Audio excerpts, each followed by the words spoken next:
Greetings, humanity, and welcome to Europa Natural Law, a roundtable transmission dedicated to healing the madness, badness, and sadness plaguing our beautiful, bountiful world. Through regaining our sanity, reclaiming our inborn sovereignty, and honoring our inherent responsibility, we can improve reality. I'm Nemo Jones, reporting for Beauty from Devonshire, Albion, where I write, speak, sing, and cook for freedom, reason, and beauty. You can find all my links on the World Wide Web at nemojones.com. And we've got a great panel here today to discuss today's topic, which is sovereignty and anarchy. So I will introduce, if I can just do that. Yeah, if we just go around. So starting with you, Jeffrey, or is it Jeffrey today? Who are you going to be?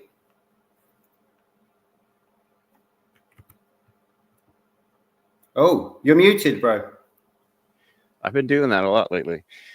Today, right now, I'm Jeffrey Phillips, but I will be inverting later to Philip Jeffries, the status.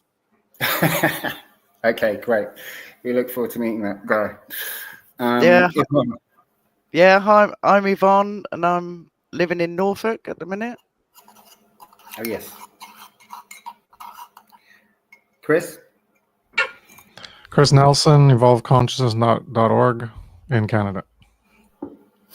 Hi, I'm Wukan Kempfer from Germany.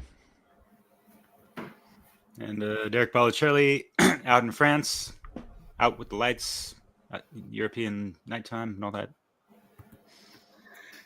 So welcome, everyone. We're going to talk about sovereignty and anarchy and the relationship between those things. I'm really happy to just open it up. I know we've got a lot of great stuff here in this panel, so I'm just going to open it straight up. I'll probably go just since I'm going to be changing character soon. At least most of the political systems that I've noticed have kind of like a reality TV show theme going, where they're kind of like a big distraction from the fact that we don't really have any choice whatsoever. And a lot of people think that if we didn't have a federal government, that things would be Wild West. But I disagree. I think that if we lost our government, because, we hear a lot like, oh, the government's cutting funding or they're shutting down for a little bit. If the federal government went away, there wouldn't be bloodshed. There wouldn't be, there would be a little bit, but it wouldn't be a bloodbath, and we wouldn't regress to the dark ages. I think people would still go to work because they all of a sudden wouldn't have an income tax, and they'd be getting basically a giant raise to continue going to work. I think the greater good of humanity obviously would wake up and still want to go out and, try to do the American dream or whatever. So I think people would definitely get up and go to work to continue how we have things going, but in a better way with a raise. And with government regulation going away, people would be able to, it would deregulate the job market massively, and people would be able to start jobs out of their garages and plant vegetables in their garages and sell it to their neighbors and do all kinds of stuff, which is real anarchy, in my opinion. And in that world, the free market capitalism would take over, and all the crappy services we got from government would be taken by the corporate private industry, and where there's competition. And the competition would be to give the best product for the lowest amount of dollar, because the people would be voting with their dollars instead of the government allowing monopolies to offer us crappy services at the most amount of money. We'd actually be able to vote with our dollar for every product and service that we come across. And but people need to become moral and ungovernable, and that's going to take a lot of time. We need to regress back to these easier forms of local governments.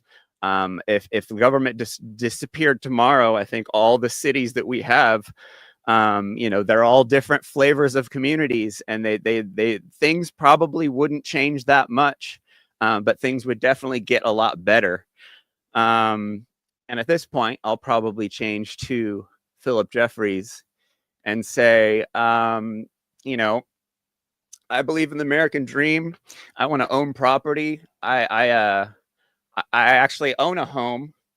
I don't mind putting cameras on every block, and maybe even in my home in order to be safe. I don't mind giving a large amount of my income to the state, because I don't want to have to defend my property. I want the state to do it. I want the state to watch my back, and I really don't mind giving a large amount of the money I make away to it. So to you anarchists, like how am I supposed to deal with the state not being there when I'm so dependent on it? How am I supposed to deal with that? Well, I would ask you, Philip, is it? Yeah, Philip. Philip Jeffries. Yeah, Philip. I would ask you straight away. You said that you needed the state to help protect you. Are they protecting you? What do you fear? What do you fear is going to happen to you if the state weren't there to protect you? What kind of things could happen to you?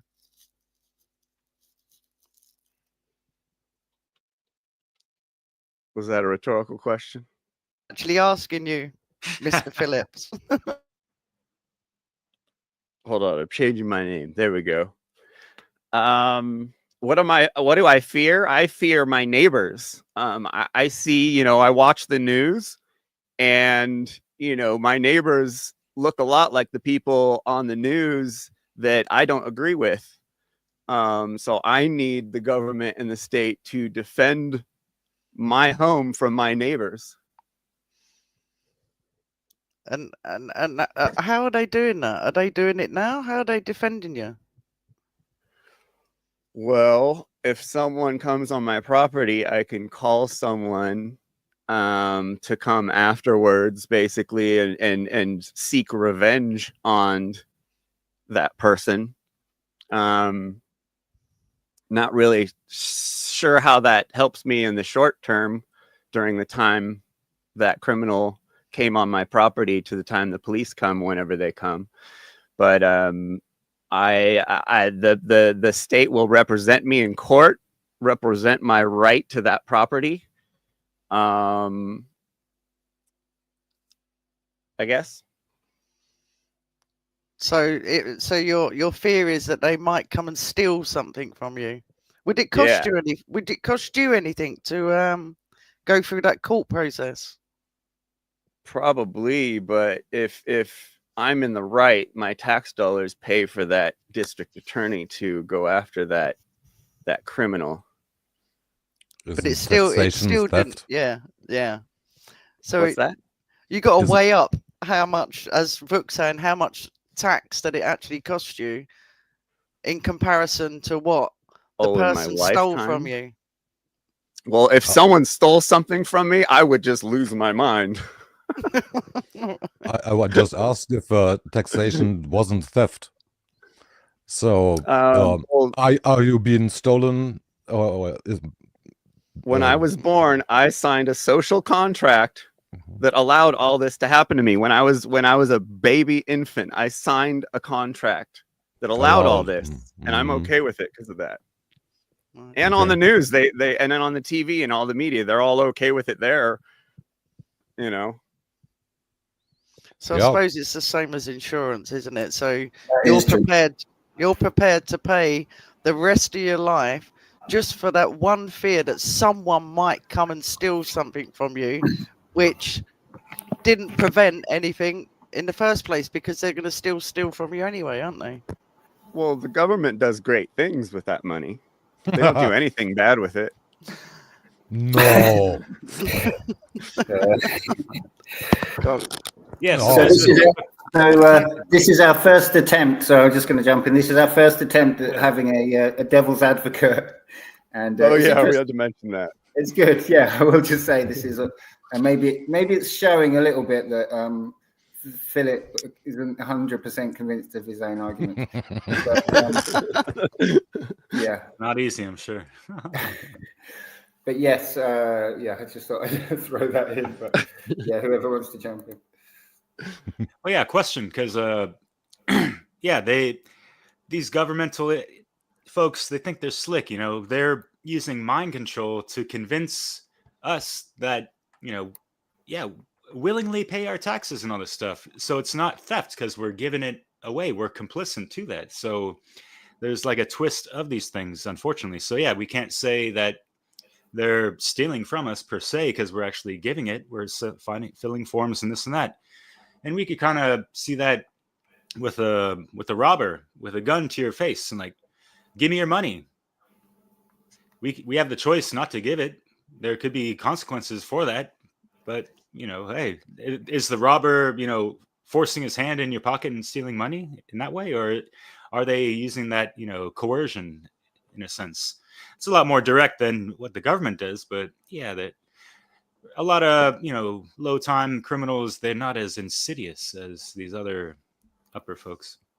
And not so well like organized. At least in Germany, all taxes get quote unquote deducted. So you don't even have a chance to like get it in your fingers, except you fill out a lot of paper and wait for half a year at least. Realistically. I don't know how it's in your neck of the woods, but yeah, I guess it's pretty similar. Yeah, it's the same here. Look, Sorry. there's no choice. I think that question about coercion is like huge, because it's like that's the sort of the edge of where, you know, it's like, it's this thing, oh, I had to do it, you know, I was forced to do it. It's like, well, what's the actual reality? You know, what, like, to really resist coercion, you know, it's the fact is that what we were all talking about, the sort of ethical, the moral kind of aspiration that I think we all share is, you know, to resist coercion at all cost, ultimately, you know, really. Absolutely. I mean, otherwise it doesn't really make sense.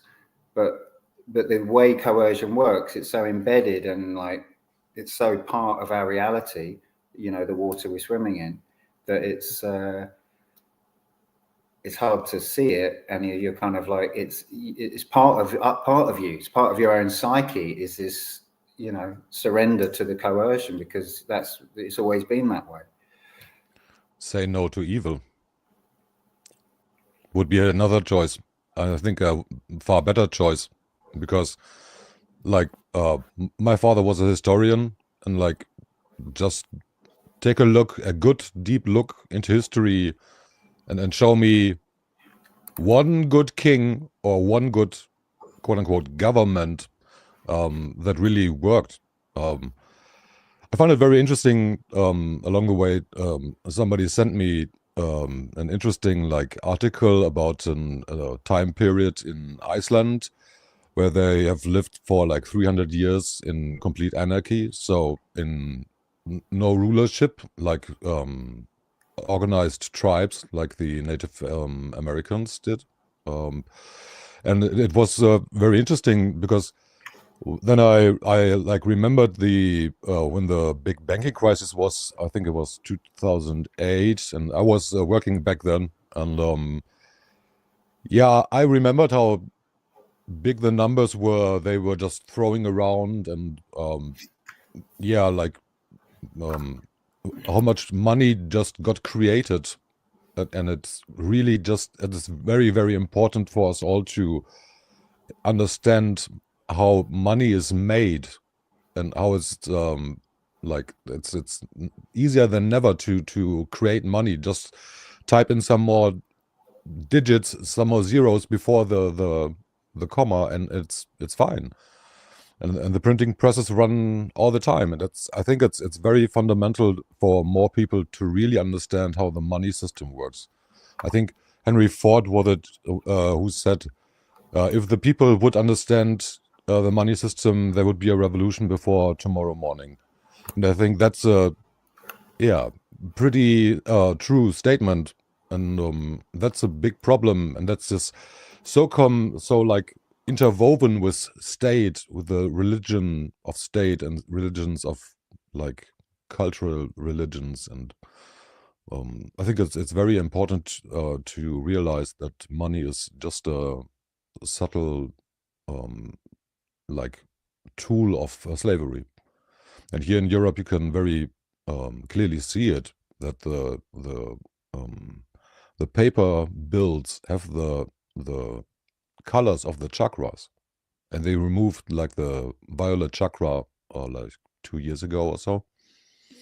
And it's very interesting. There's the no like printing on it. It's just a copyright sign. So yeah. At least you Americans are like true to your colors and print "In God We Trust." Is it just me, or it looks like Vuk has a shotgun across his chest?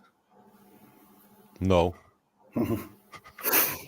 No, but his place is speaking of dollars, your place is looking great. Your new place, Bougie.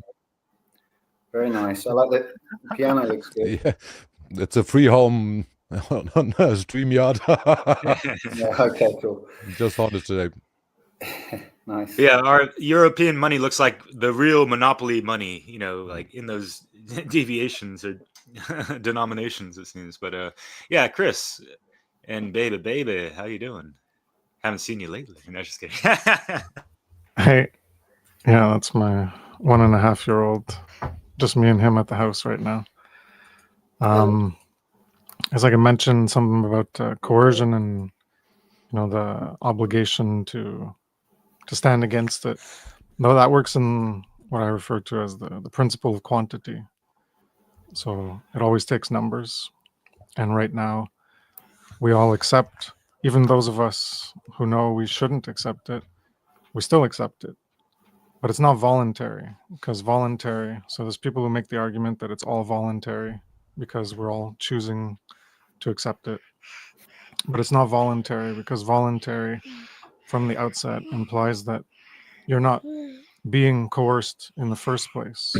And as soon as there's coercion, it's not voluntary. So yes, there's always choice, but it doesn't mean it's voluntary in the sense that your free will is free to do what it wants unimpeded by the impositions of others who want to violate your rights. So as soon as you have someone making that imposition to violate your rights, to impose their will upon your will, when you did not inherently initiate harm against anyone, so they have no right to impose that restriction upon your will.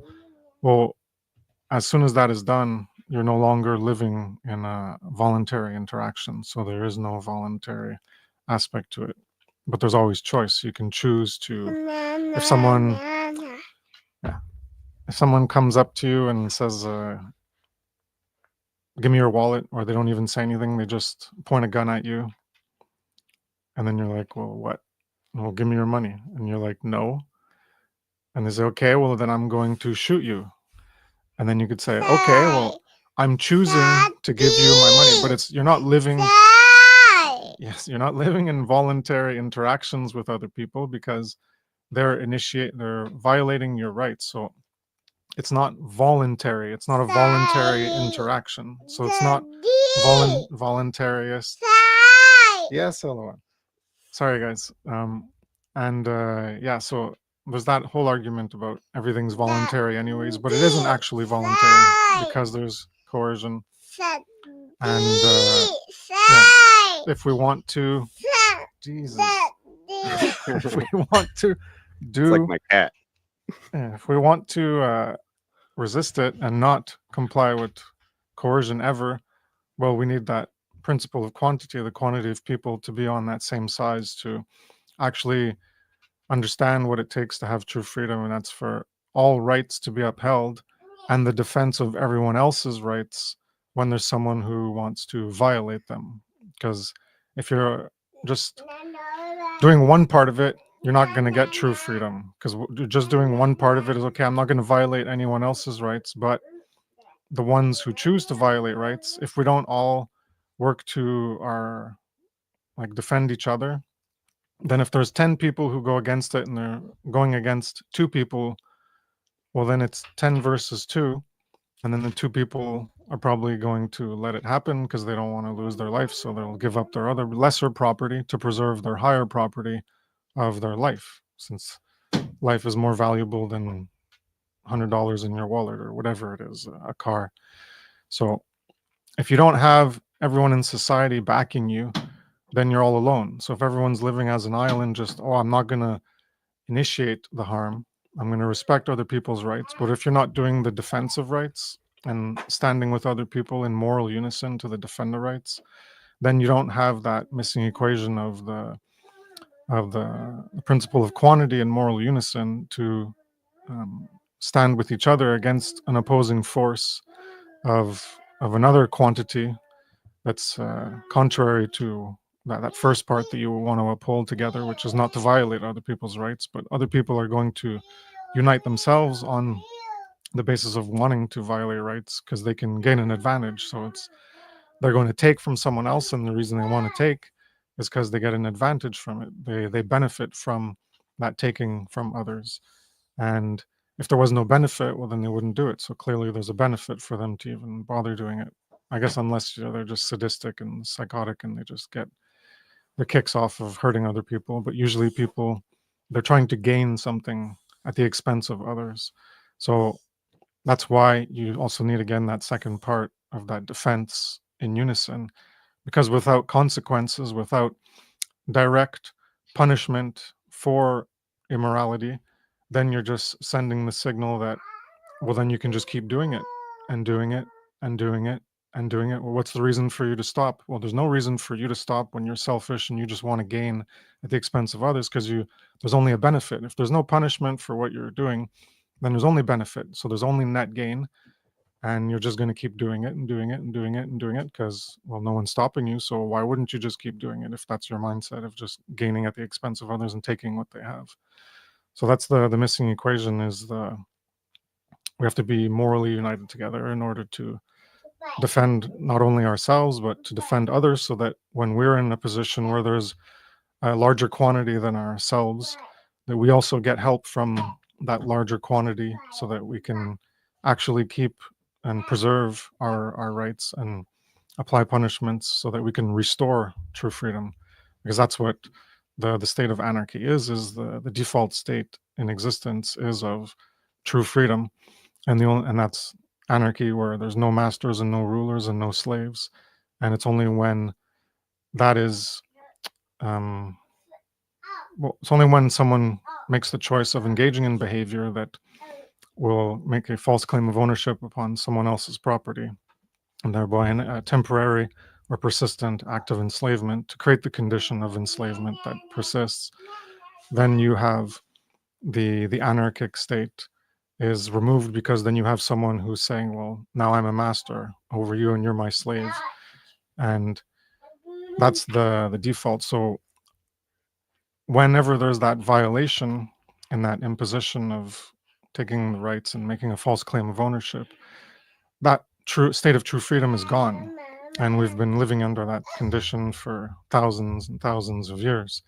So to restore that original state, if ever we had it, or you can argue either way if we ever had it, but to restore that state of true freedom, it's going to take people morally united together that are willing to back each other in defense. And obviously that requires, first and foremost, even before getting to that point, is people understanding objective morality, natural law. Because if they don't understand objective morality and natural law, then you can't even have that moral unison of people backing each other in order to defend each other against immorality, because then you'll just have people believing they are, which is what we have now.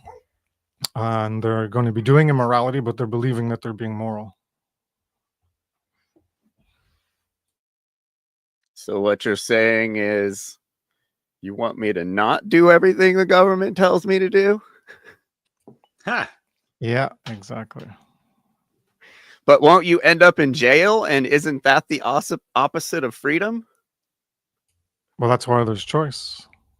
Do you want to end up... So what I was talking about wasn't in doing something immoral, but if you're talking about doing something immoral and not doing the immoral thing will put you in jail, well, then do you want to be immoral, or do you want to not be immoral and be moral? Doesn't the government dictate morality? Well, that's what needs to be taught to people, which isn't the topic of this episode. We're not talking about what is morality or what is natural law, but that's part of the properties of anarchy and the properties of sovereignty. As a sovereign being is above rule, so you're not ruled, you're not enslaved. All right, I'm gonna stop since it's probably loud here. No worries. All right, whoa, because a lot of people don't even understand what the word sovereignty means, or to be a sovereign being. Wouldn't it be super to be that?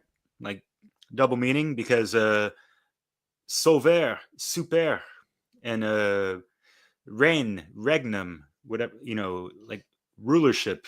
Your super is above, right? Above rulership. That's what a sovereign being is. Kind of like anarchy, without rulers. And Archon, right? So just wanted to get that out of the way. Nemo, haven't heard you for a second, I reckon, but yeah.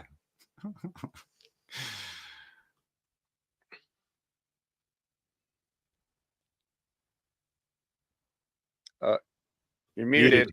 Oh, he's gonna go for a while. Okay. Sorry. There. Yes. No, what was I saying? Yeah, the sovereignty and anarchy. They're like sort of they're kind of like represent the internal and the external aspect to me, but they almost have identical meanings in a way. Which is kind of surprising. That's surprising to think about, because when we think of sovereignty, we think of royalty, and we think of like national sovereignty, whatever that means.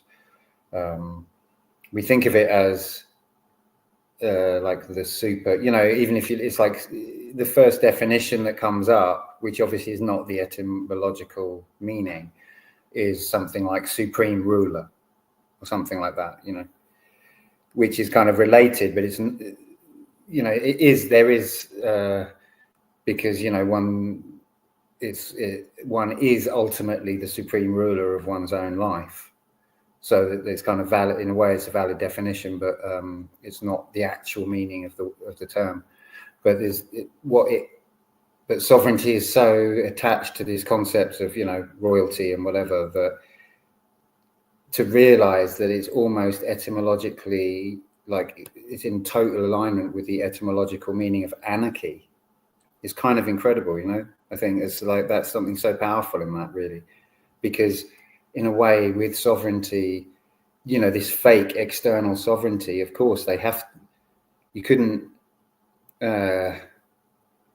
achieve that without sort of appealing to the reality of sovereignty, which is that life is sovereign, the individual life is truly sovereign. And that's what the would-be rulers, like have to sort of fake that in order to justify the way that, the scam operates.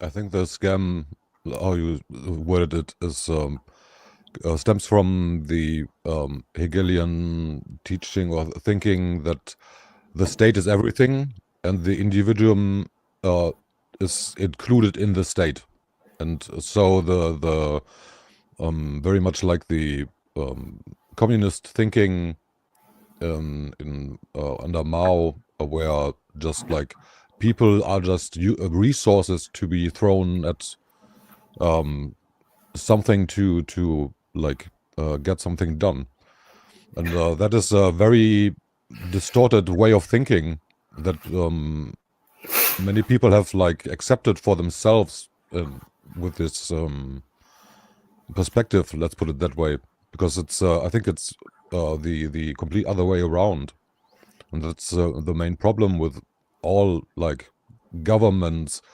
that rule from the top down, because it should be other way around, because we are the many and like they are the few, and then but the problem is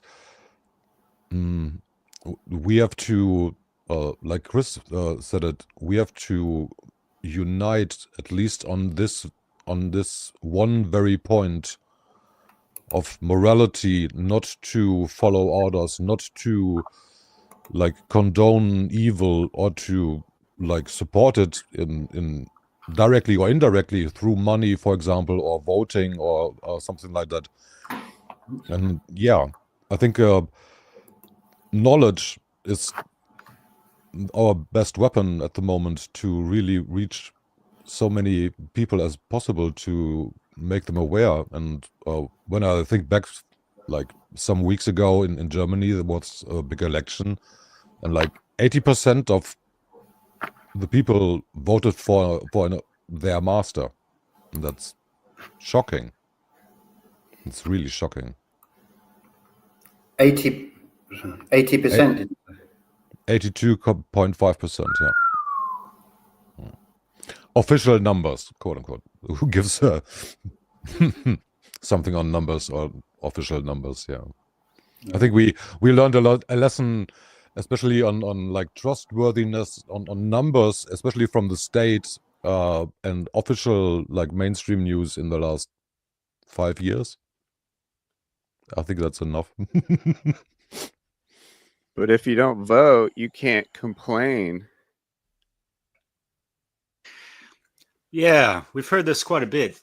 And geez, you know, like I wouldn't want to co-sign my name on the lesser of two evils type of stuff. And so I guess if you did vote for your flavor of, you know, I wouldn't say slavery, I don't want to offend you, you know, but I guess you have all the right to complain, right? Because this is what you voted for, apparently, even though, you know, politricians will flip on their word at the drop of a hat or a dime or whatever. But that's like just the same story, different smell, and whatever the hell. Yvonne, what you got on that? Well, on voting, not a lot. They're all the same, aren't they? Nothing changes. Nothing changes. I was just thinking, with what all you guys are saying, how interesting and exciting life would be without the government. Like, I'm just thinking of like, there's been times in my life where I have actually taken benefits of the state just in the past, because I thought I was still giving to society. I was still being very active, and I just thought, fuck them, because it's not my fault that society doesn't value what I had to give. So just imagine if there was no government, how much more fun life would be, because you get all the creative folk, all the creative thinkers coming out the woodwork, because they would all of a sudden start to feel as though they had a role to play in life. What do you think about that? I don't know. Anyone? Wouldn't gangs of murderers take over and kill everyone? Because there's so many bad people out there.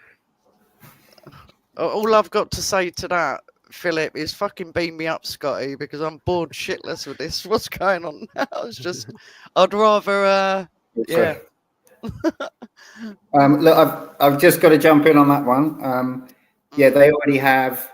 I'm sure we all know the answer to this question. The gangs of thugs have already taken over. That's literally we're in the moral chaos that you're afraid of. That's what we're in, Philip. So you're saying the plantation just got bigger and slavery's still here. Absolutely. Yeah, bigger, cleverer. Yeah. War mode was just installed or injected. Speaking of plantations, yeah, maybe the Jones plantation might key you into certain things. Yeah. Recent Yeah. movie, but yeah. Yeah, it's a great movie. I'd like to just add to that as well, if I can. You know, you was talking about sovereignty and anarchy, about really you can't separate them. Yeah. I tried to talk about that in the forum. You can't, external anarchy won't last 5 minutes if people haven't fully taken on board responsibility for their body, their own emotions, their own mental state, their own spirit, and their own environment. It will never, there will always, if you haven't got that and you're not working towards that, then don't ever expect external anarchy to be successful, because there'll always be someone else coming along that want to completely take control, because they haven't done that work themselves. You have to work on those things. Like, the more I go on in my life and the more I take control over all those aspects what I've just mentioned, the more sovereign I feel. The more I was quite rebellious anyway, but I'd rather die than take orders or give my money to the government. I just couldn't do it. I really couldn't do it. And yeah, so yeah, you cannot separate the two. People have to focus on both aspects of themselves. So the more internally you're taking control of your own holistic well-being, the more successful we're going to be in having an external anarchy. Yeah, well said. Kind of goes along the lines of some little bullet points I had of just, all right, well, what does an anarchist look like and how do they function, you know, in society or outside of it, and waltzing in and out of the matrix and whatever the hell, right? Well, they are pretty good at maneuvering through the matrix, right? And anarchists, you know, in general, do not consent to government and mandates and all that stuff. We avoid taxation as best we can. We live with morals. We have that, you know, inner compass to help us navigate, right? We exhibit that bodily autonomy that you were talking about, Yvonne. We know what our rights are, right? Because, you know, if we don't know what our rights are, how are we going to stand up for our rights? Because if we can't stand up for them, we could fall for anything in a sense. You know what I mean? So, yeah. And a lot of anarchists actually know how to talk to and handle the pole ice. You know, when the police come and try to give you a hard time and this and that, you can, you know, work your word magic to kind of just get yourself out of a pickle, if you will, sometimes, you know? And yeah, like you think a lot of anarchists out there just, you know, like, yeah, fuck the police and yada yada and fuck the system and want to do it. We're going to do whatever we like and this and that. And y'all should check out a great presentation by Brandon Martin called Fake Ass Punks. And then supplement that with Mark Passio's Fake Ass Anarchists.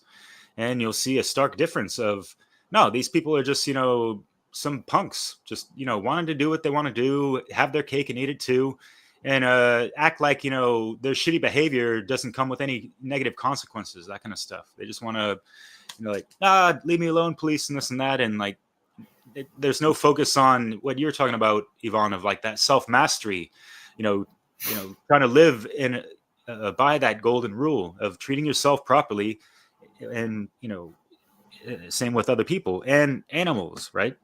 And just the elements in general, Mother Nature, you know, all this stuff. Because I feel like anarchists will have more of that symbiotic relationship with nature and the immediate environments, like Yvonne, you were talking about, which is great. Yeah. So yeah, anarchists are looking to strengthen communities, not weaken them and disrupt them. They're looking to build proper relationships with their neighbors, you know, looking to build things up, right? And yeah, anarchists are quite independent and self-sufficient and resilient. So yeah, just a couple points I wanted to make with that. It's quite prime time, actually. I don't know what it's like with all the other countries that are here, America, Germany, France. In this country, it's quite obvious to most people that all what the government used to offer through the local authorities is absolutely dismantling anyway. So there's loads of people that are not, they're becoming very consciously aware that those services are not there anyway. So it's a prime time for anarchists to come in and actually create those services within themselves. And then people may feel, then you can point out, see, we don't need the government. And if the government come and try and stop you from doing the good that you're actually doing for the community, then they might be more prepared to defend what you've created. Mightn't they? Well, I think there's a step in between, surely, because you know, I think there's something about just really having to pull apart statism, you know, at a fundamental level, because a lot of these people that call themselves anarchists, they're really leftists, and so they have this complete sort of assumption, you know, like just built in, like impossibility of imagining that there isn't the parental figure of the state there. It's like it's almost psychically impossible for them to imagine that. And so although I think it's sadly, you know, I mean, I'd like to be more positive, but I feel like although there are people that are like, yeah, let's build the new thing, that the vast majority of them haven't taken that step. They don't know what statism means, basically. And they don't know what anarchy means. And they've never thought about it. And they're not necessarily that interested in really delving into it. And they might be more like active, like, hey, yeah, even if they're like got a lot of energy and it's positive, if that's a weak underpinning, you know, it's a fatal underpinning of the whole thing. They kind of like, yeah, but the state will always be there, you know. Of course we need the healthcare, we need this, of course we need that, of course we need the roads, blah blah blah blah blah, you know. It always kind of is like a fallback. So there's something deeper, you know, that really for you know, and like we've said before, I don't think we're near it, you know, really, in terms of numbers. We could be in terms of time, but we're not in terms of numbers. Absolutely not, nowhere near it, Nemo. No, I totally agree. It's it's not. Oh, look at the state of things. Look at the state of people's minds, especially following the lockdown and the vaccines and that went on. It's people are half dead. That's why I said in the chat the other day, it's like, is even anarchism, like the way we've been talking about it, is it even outdated to some respect? Do you get what I mean? It's I think COVID woke a bunch of people up.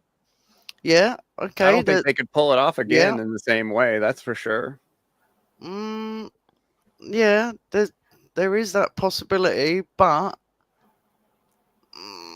I don't know. All I'm trying to point out is that I think we're dealing with we're not living in a normal society like it was when we were 18 or whatever. We've gone into a different kettle of fish now, a totally different kettle of fish. Like we're dealing with a lot of unseen things that are going on, as in entities, as in electronic stuff that's going on, implanting things. Like we're dealing with some heavy stuff. That's why I wonder if the dream of an anarchist society is unrealistic in these times. Well, it's unrealistic in all times until the conditions are appropriate for it to manifest, because it doesn't just manifest. No, absolutely. Look, Chris, look, you know what we've been speaking about. like go back to that about you was asking the question, Nemo, about like the leftist side of things. Go back to what I was talking about in the chat about like being programmed.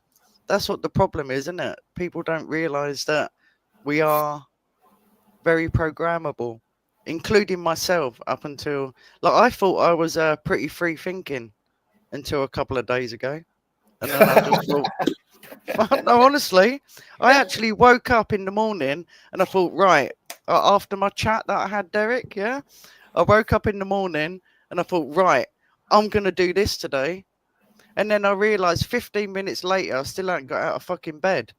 And I was going around in my head, just circling. Then I came back to reality and I thought, shit, what were all those thoughts that were just going around in my head? And then I realized that most of my conscious awareness is on a loop. It's actually on a loop.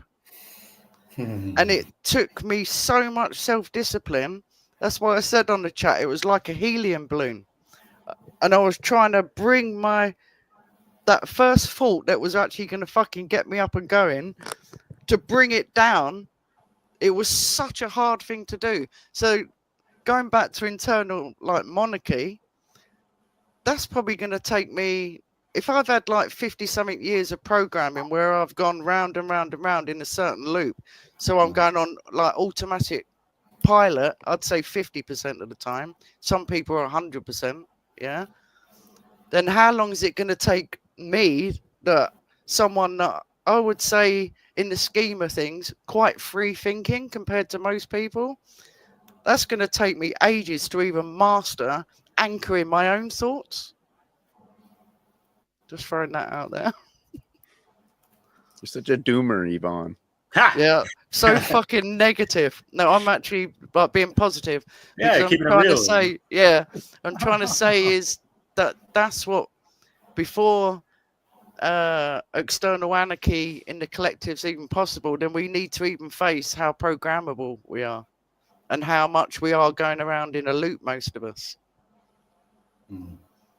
That's the education that that's why I've held back on doing the great work. That's what I'm trying to say to you guys in the chat as well, is because there was something in me that was I didn't want to just, I didn't feel comfortable, even though I know the words that Mark Passio speaks about, and like all you guys as well. I know they resonate with me. I know it's the truth, but I haven't actually taken it fully on within my own my whole makeup.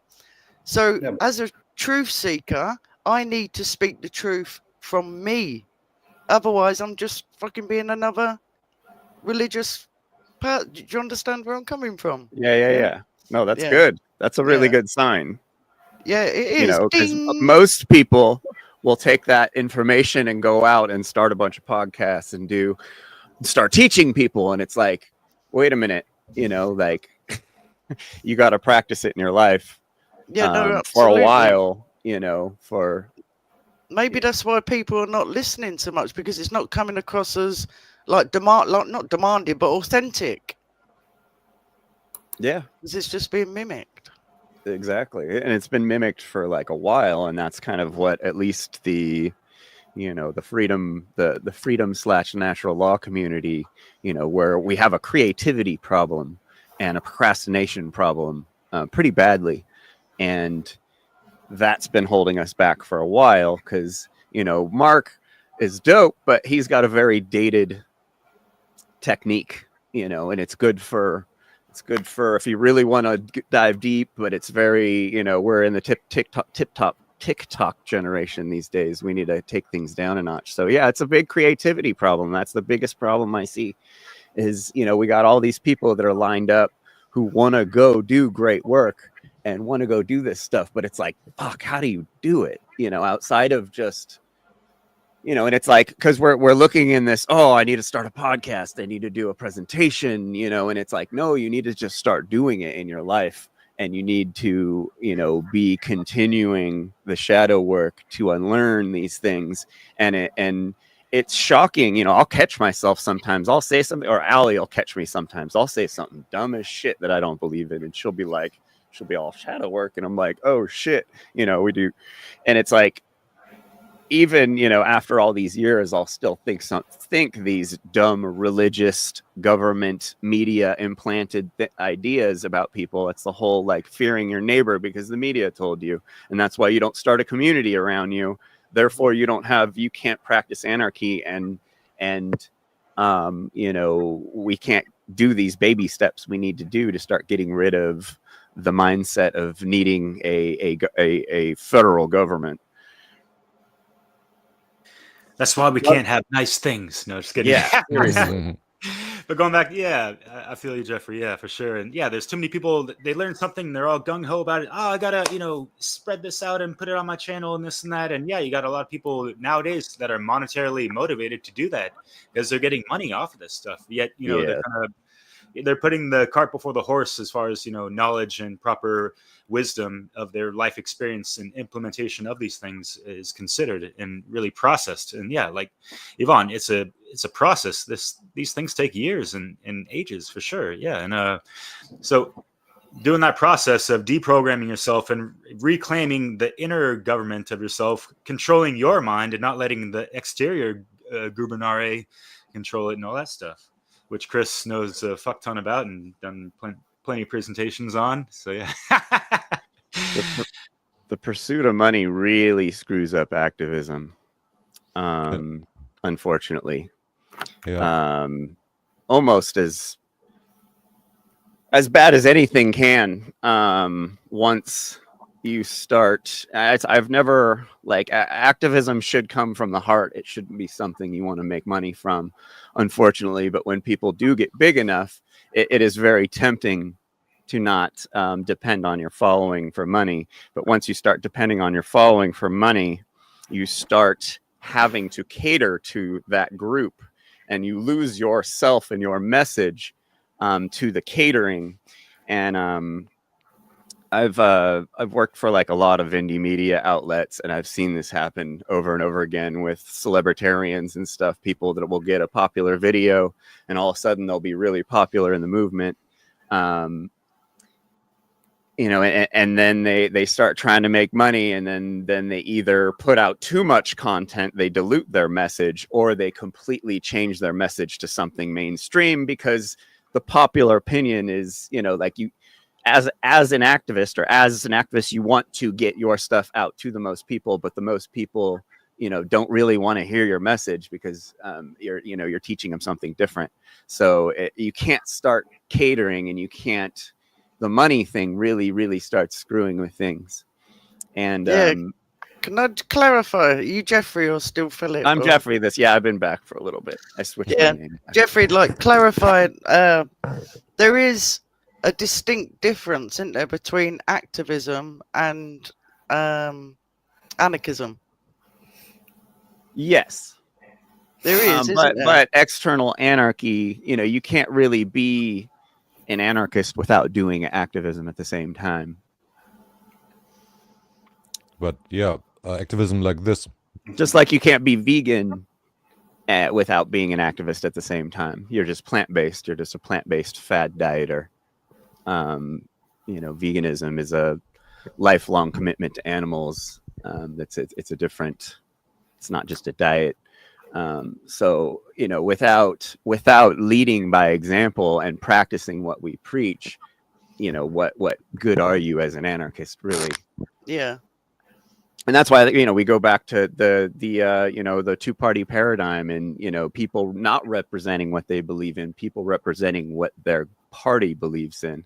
And that's one of the biggest hurdle. You know, at least people in the States, you know, like even all my anarcho-capitalist libertarian friends, they still get caught up in all the Trump garbage and all the government stuff. And it's like, man, you guys are just wasting your time. You could be doing great work right now. And you're just looking at all the reality TV show that they've set up for us. And you're falling for all of the psyops that they distract us with. anything they report on the news, you can pretty much assure is a distraction. The Epstein Islands and the Pizzagates and the QAnon, all this garbage, it's all a distraction from the truth. Yeah. I think it's very important to. Sorry. I think it's really important to like practice what you have learned at first, and really like Yvonne, you said it, deprogram yourself those parts that are like malicious or like doing harm and are in some way or another like going in the wrong way, or supporting like government or animal suffering or something like that, and then reprogramming yourself correctly the way you want it to be, and to include that to the great work. And I think Jeffrey brought up a very good point. We too often forget about like all the other beings around us, and I think animal rights is one of the big topics of our generations that should be discussed, and not like climate change or something like that, because like Tolstoy wrote, as long as there are slaughterhouses, there will be battlefields. And I think most of our soldiers got it already, that they don't want to be shot at.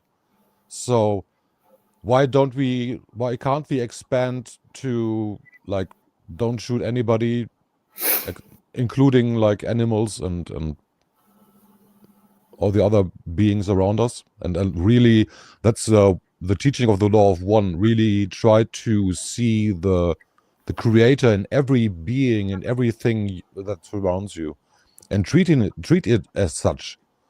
So that would change the whole world pretty quickly, I guess, when people would really realize how much power and capabilities they really have in their hands, and it's just a choice. Mark is right. You have to free your mind, and your ass will follow. But yeah, most people seem to be like very comfortable at their little place in their slavery, and yeah. Yeah, if we're trying to save humanity, wouldn't it be easier to, and a good first step to stop killing animals? Pretty logical. The next step after that, I mean, you'd think we would want to stop killing humans first, but we seem to have a problem with that. So logically, stopping killing animals would be the next first step, and logically after that, stopping killing humans would be the step after that. But at least we'd be taking steps. We're doing a lot of not taking steps. And that's kind of what irritates me. I was thinking when Yvonne was talking earlier about the COVID thing, and how what's changed, like, let's say in the last 20, 30 years. And there is some kind of change. There's a lot, obviously a lot has changed, but I think the way it seems to me is that, like, I was just thinking while people were talking about this division, how people are divided in so many different ways. And as Chris said, like earlier on, is we're talking about this basic power dynamic that hasn't changed vastly over thousands of years.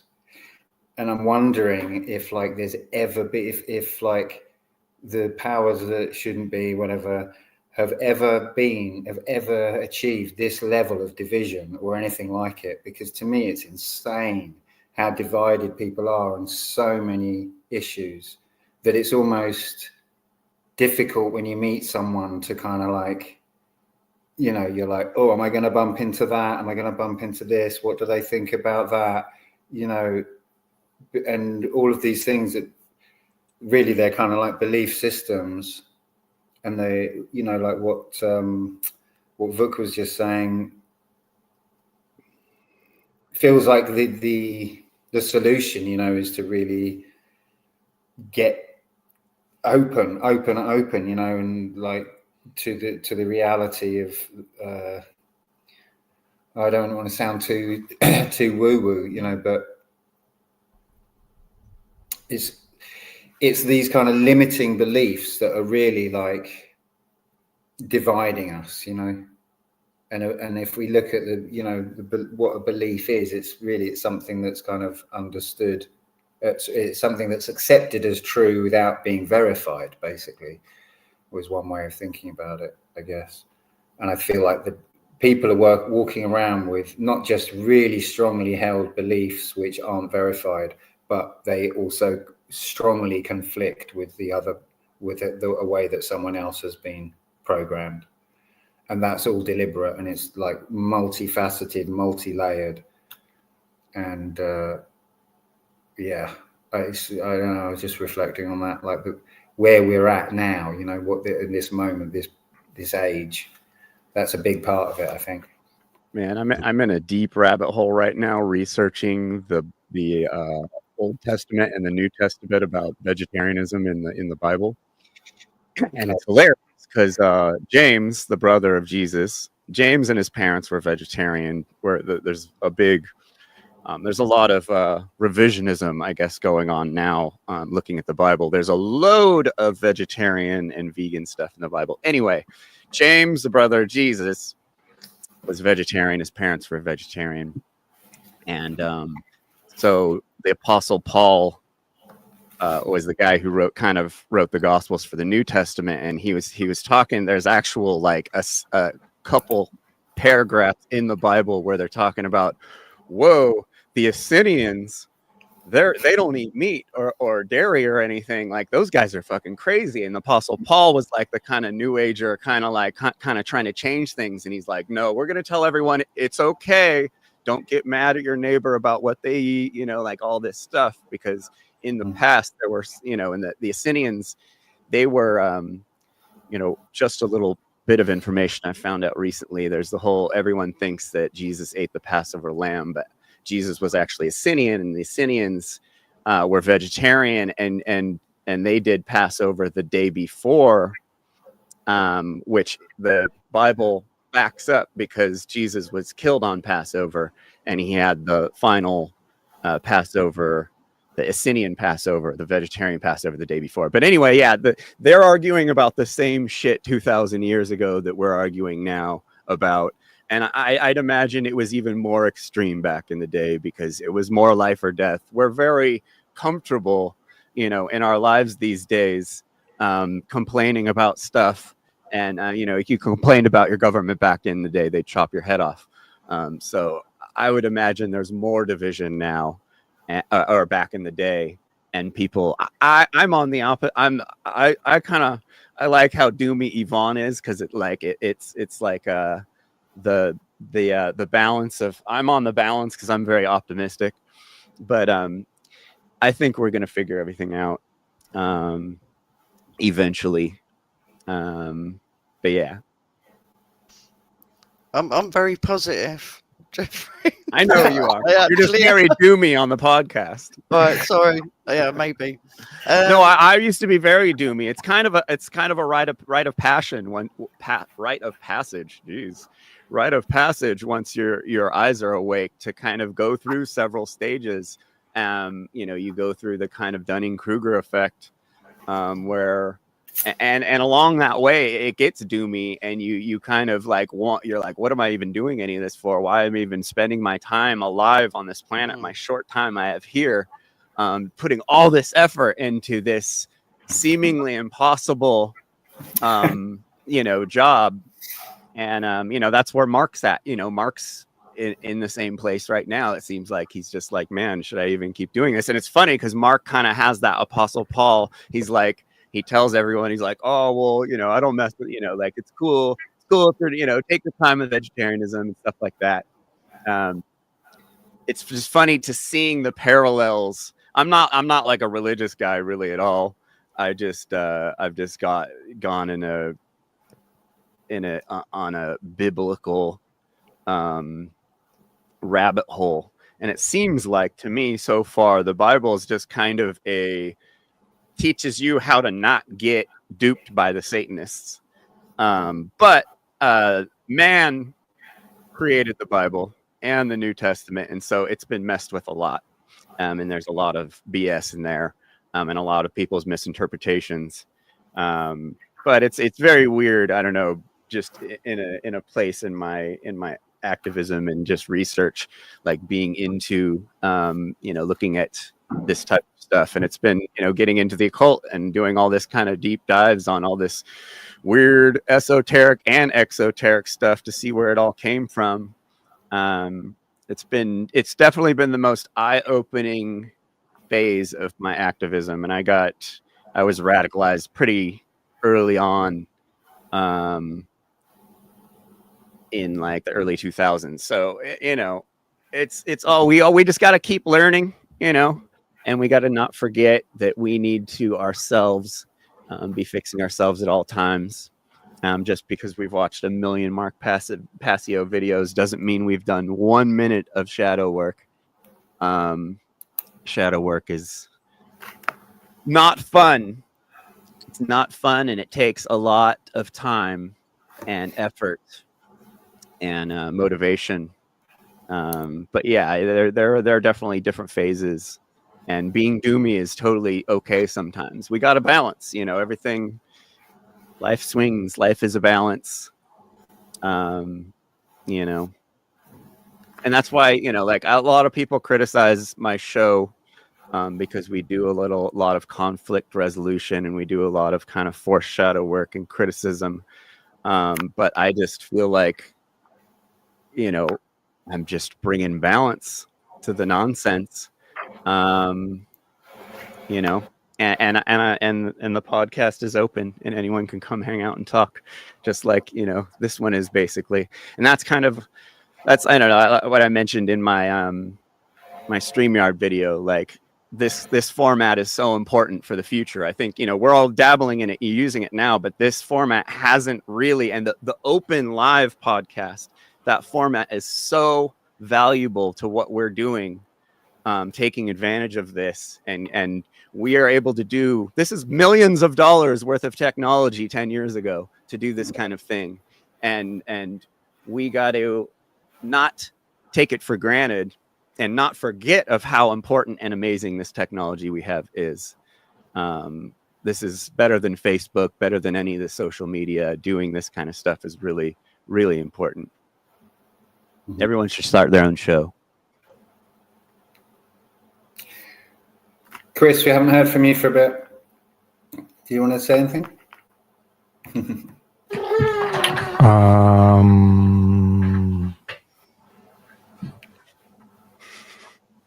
Well, I can mention one thing. I guess we've already maybe touched upon it. Like anarchy is rooted. Anarchy itself is all about morality. There is no anarchy without morality. And the proof is in the etymology, because anarchy is no rulers. And as a direct corollary of no rulers, well, it's no masters and no slaves. So how do you get to no masters and no slaves if you want to be an anarchist? So a lot of people think they're anarchists, but they're not really, because they don't live by what the word means.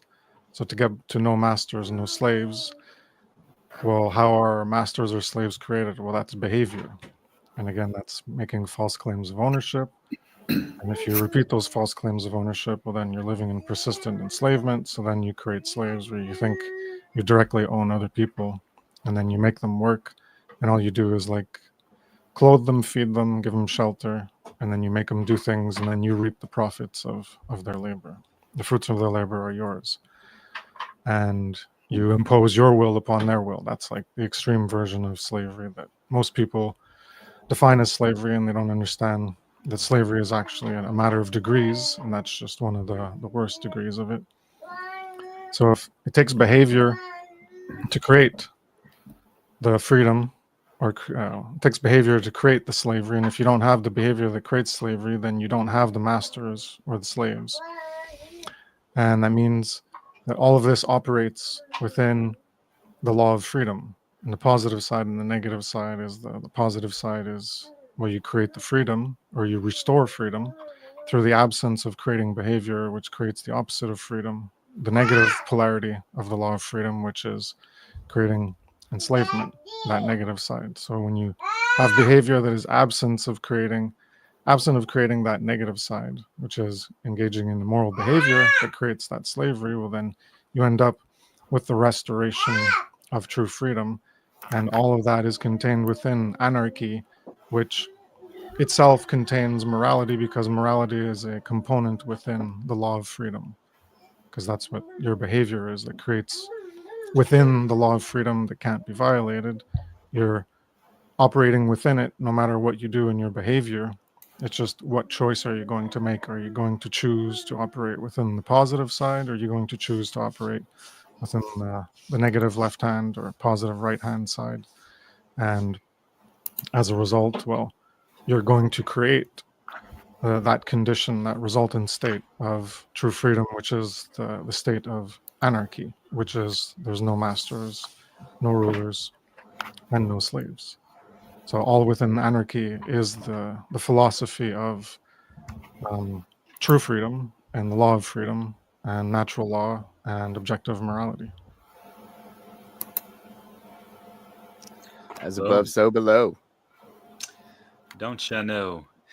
Yeah, we got what, maybe 20 minutes maximum for the remainder of this chat. I wanted to bring up some quotes from some prominent and less dominant figures of people throughout time, history, this world.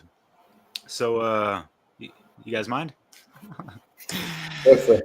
All right, I love Mr. quotes. Alexander Berkman once said, "Anarchy. It is not bombs, disorder, or chaos. It is not robbery and murder. It is not a war of each against all. It is not a return to barbarianism or to the wild state of man.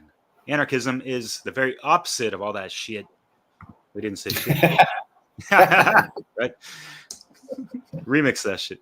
Anyways, Tanner Cook once said, "The anarchist isn't opposed to collective efforts or community organization. Oh, no.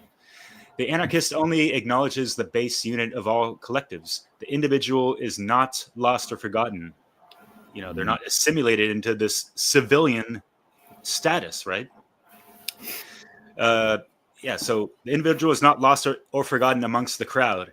It is the individual that makes up the crowd. To extinguish the value of a single man or woman for the sake of prioritizing the mass man or woman destroys the value of all." Emma Goldman, who has some great quotes. I'm going to read two of hers. "Anarchism stands for liberation of the human mind from the dominion of religion, the liberation of the human body from the dominion of property, and liberation from the shackles and restraints of gubernare. It stands for social order based on the free grouping of individuals." There's that word again. Another quote from her is, "Anarchism, the philosophy of a new social order based on liberty unrestricted by man-made law. The theory that all forms of government rest on violence and are therefore wrong and harmful, as well as unnecessary." Right? Stephen Jay Gould once said, "We must shed the old stereotype of anarchists as bearded bomb throwers, you know, fugitively stalking about city streets at night." You know, Jim Dodge said, "Anarchy doesn't mean out of control; it means out of their control," referring to archons, right? And these, you know, a lot of puppets on strings, pretty much. You know, like let's be honest, right? Interesting quote from Gustave de Molinari. I don't know if he was a governmental figure or whatever, but he looks pretty old. "Anarchy is no guarantee that some people won't kill, injure, kidnap, defraud, or steal from others. However, government is a guarantee that some will. Legally, right?" Lucy Parsons, who also has a lot of interesting quotes, she stated once, "Anarchists know that a long period of education must precede any great fundamental change in society. Hence, they do not believe in vote begging nor political campaigns, but rather in the development of self-thinking individuals. It's along the lines of what we were talking about, right? Murray Rothbard, a quote from him, I defined anarchist society as one where there's no legal possibility for coercive aggression against the person or property of any individual. Anarchists oppose the state because it has its very being in such aggression, namely the expropriation of private property through taxation, the coercive exclusion of other providers of defense service from its territory, and all other depredations and coercions that are built upon these twin foci, or focal points, of invasions of individual rights. That was a mouthful, right? A couple more. Dave Rowntree, let's quote from him. You know, we were worried that in the UK, I thought about y'all, there's no anarchy on kids' TV. When we grew up as kids, TV was very anarchic, apparently. And it was about stuff that your parents would probably object to if they even got to object. And it's gotten very safe. You know, there's that word safe, you know, we need your safe zones and safe spaces, you know, like we need to be coddled by mommy, daddy, government and all that stuff, right? Yeah. And we have a lot of spiritual folks that are, I don't know. It's like a lot of folks just are on social media and stuff, and they're in their comfort zones and all this stuff. They're in their safe spaces. And it's interesting, you know, that word. It's a 4-letter word too, right? Safe. Anyways, but so is love. So what the hell? Anyways, Marquis de Sade, not the singer, but a really old guy, looks like Mozart. He quotes, "Are not laws dangerous which inhibit the passions? Compare the centuries of anarchy with those of the strongest legalism in any country you like, and you will see that it is only when the laws are silent that the greatest actions appear."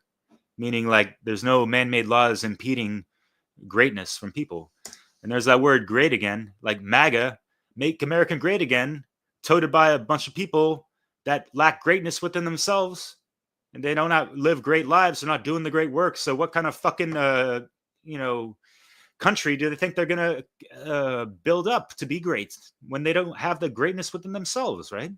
Things to consider, especially looking into the works of Lysander Spooner, who once said, "A man is no less a slave because he is allowed to choose a new master once in a term of a couple years."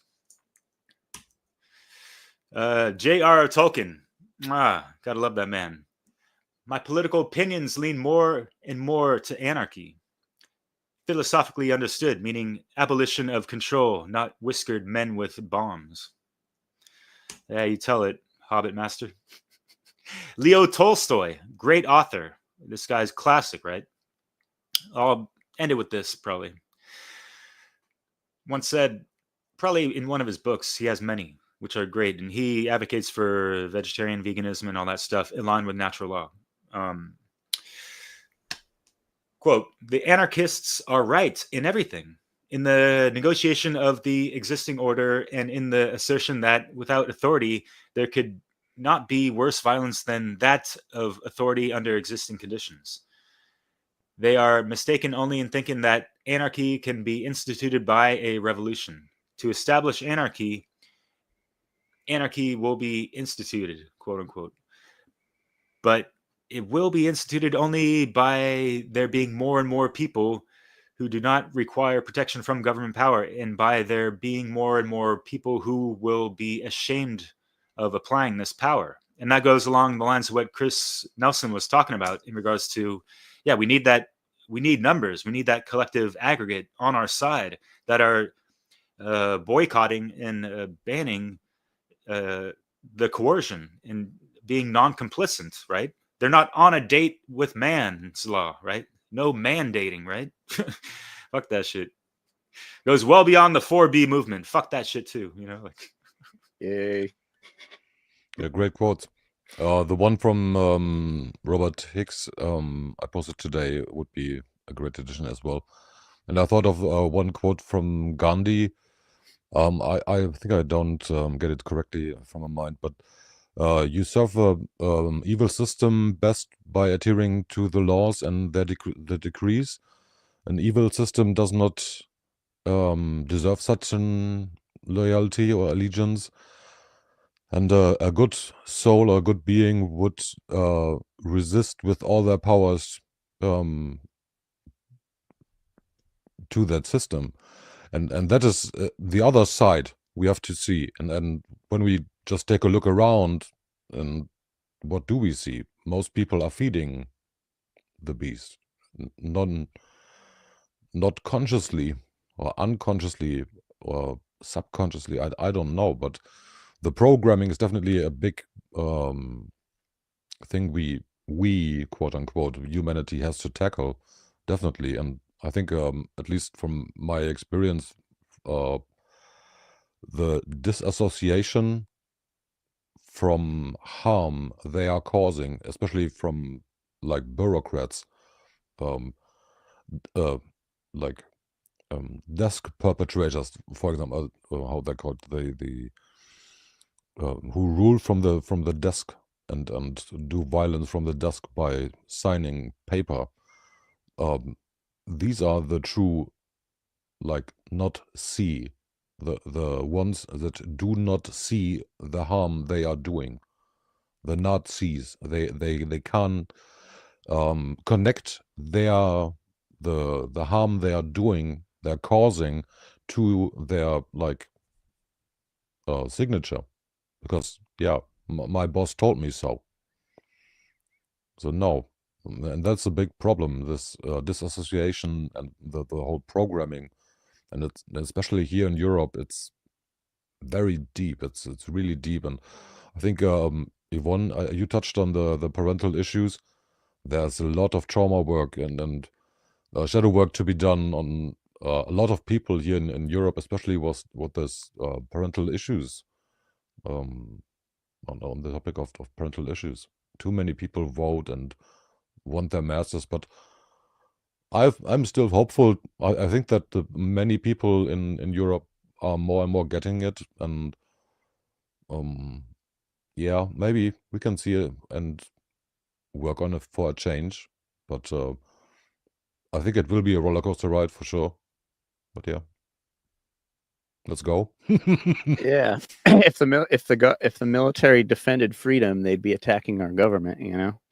And if there were good police, they'd be arresting the bad police.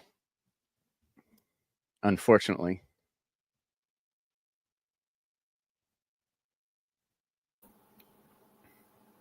Yes, and it's like it's hard to know where the corruption ends. I mean, I was just looking into some of the stuff that's happened in the last 30 or 40 years in this country with what's called grooming gangs. I was just looking into that, and when you really look into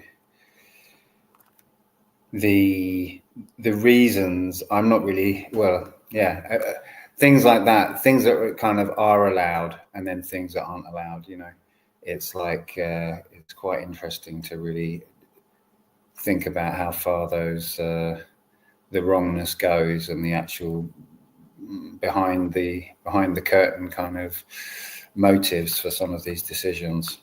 So it's a little bit of a tangent. It just reminded me of it. But while I'm on it, I'll just say it's quite interesting. I've been using Chat GPT for like research and fair amount, finding quite a lot of use with it, and it did not like that subject one bit. It really didn't. I've never seen it do anything like what it was doing. It absolutely shut down that subject. It's crazy. Anyway, that's that. But yeah, I mean, if anyone's got any last thoughts, let's go for that. I'll just add to that. I know it's. I'll just add to the like the grooming gangs, or if you think of anything that is seen as stimulating fear in the general population, they're normally encouraged, in my eyes, or created purposely, like to bring in new laws to imprison the rest of us or encage us even more. So they're celebrated by the government, these things. They're celebrated. Kind of feels that way. Mhm. Yeah. Yeah. I would just want to add another quote from Gandhi. Be the change you want to see in the world. And just do it and continue doing. Yeah, and I feel like it was either Gandhi or someone along those lines. Didn't he say something like, along the lines of, the formula for freedom, right? As morality increases within the collective, the amount of freedom increases. I don't know if he said something like that. It doesn't matter, but yeah, those words are true nonetheless. Obviously, Passio has spoken largely about that. Chris, you have as well in your works. And I think you have a really great infograph on that as well. Cool little chart. It's great to have those visualizations. It helps me learn a lot too.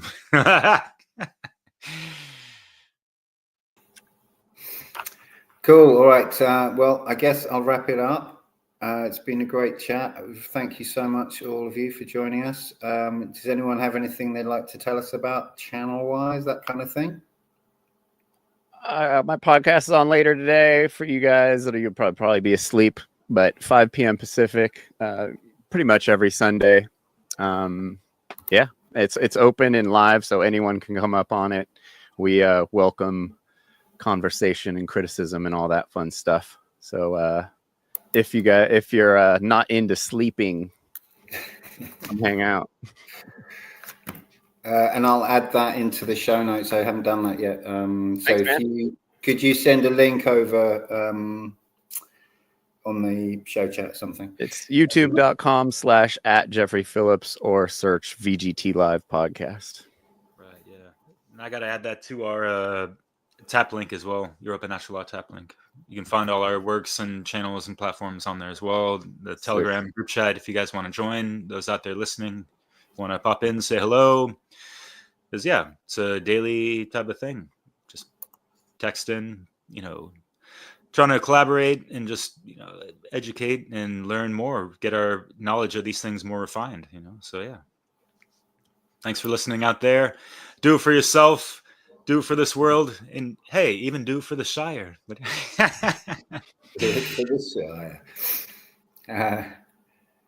You guys? I just want to say that I agree with Vuk and what Derek's just said. Yeah, just try not to get too sucked in with all what the government are doing and all external stuff, and yeah, just do what you want to do. Do what's gonna help bring about making people feel as though there is more to life than what the government are supplying. Damn straight. And I am working on something at the minute. I created a YouTube channel called the 3 R's, which is kind of symbolic of going back to school. You know, the 3 R's, but it's it signifies realizing what's going on in the world and realizing that there's requirements. If we don't want that world, then there's requirements to that. And I'd like to explore those areas. Obviously, programming is going to be one of the biggest things. And then maybe we can realign. That's the other art, realign to what we're supposed to be here for. That's coming soon. I'm still working on myself. It will come out soon. Awesome. Chris? No. Chris is done. Look. You're muted. I'm good. Check out Light Occult Revival on YouTube at Light Occult Revival. She's starting her show up again, and she does way better stuff than I do. Cool. Right on. Okay. Andrea is saying, check out the links I shared in the chat for more chats on Anarchy. I didn't see that, but okay. But Nice, thanks Sarah. to everyone in the chats.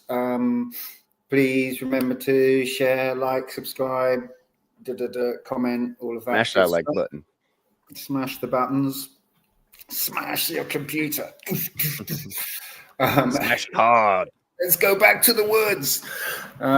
Okay, so yeah, thank you everyone. It's been great, and now I have to fiddle with buttons whilst trying to say goodbye to you all. But I hope to see you next time. Peace. Hope to see you next time on Europa Natural Law. Cheers. Bow, bow, bow, now. Here we go.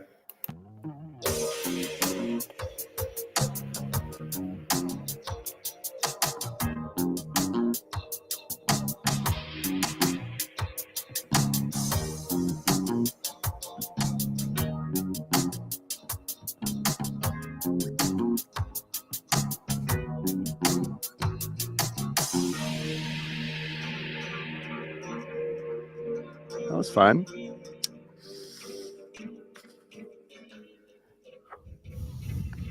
Ciao. Ah, Later. thanks.